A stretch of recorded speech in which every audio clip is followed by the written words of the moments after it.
हर हर महादेव। जिस प्रकार हरतालिका तीज पर माँ गौरा और भगवान शिव का पूजन ज़रूरी है, उसी प्रकार हरतालिका तीज पर उनकी यह कथा भी हमें ज़रूर सुननी चाहिए। इस कथा के बिना व्रत अधूरा माना जाता है।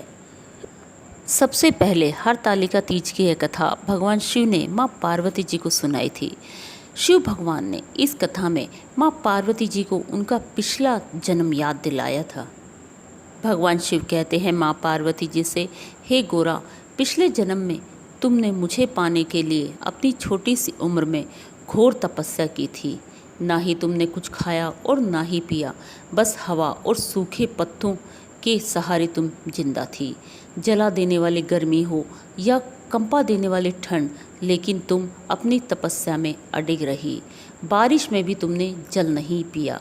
तुमने इस हालत में देखकर तुम्हारे पिता बहुत ही ज़्यादा दुखी थे और उनको दुखी देखकर नारद मुनि उनके पास आए और कहा कि मैं भगवान विष्णु के भेजने पर यहाँ आया हूँ और आपकी कन्या से विवाह करने के लिए उन्होंने अपना प्रस्ताव भेजा है। इस बारे में मैं आपकी राय जानना चाहता हूँ।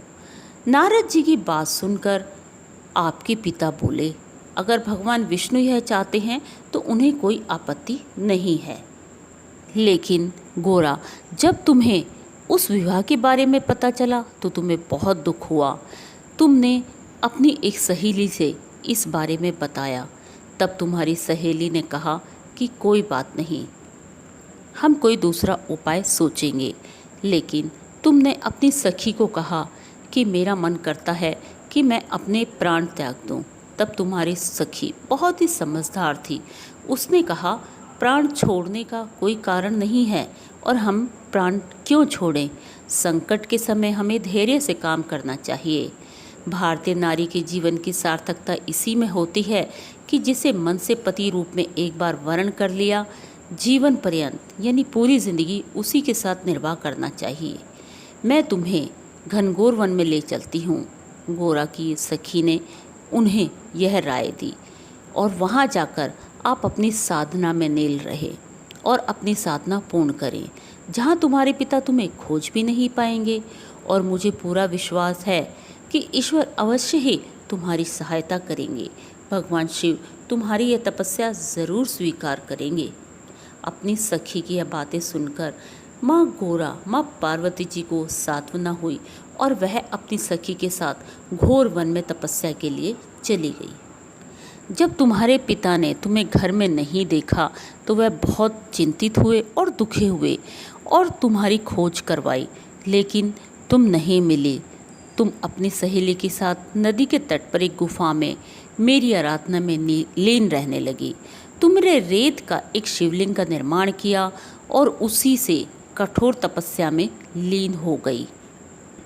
तुम्हारी इस कठोर तपस्या से मेरा आसन हिलने लगा और मैं शीघ्र ही तुम्हारे पास पहुंचा और तुमसे वर मांगने को कहा।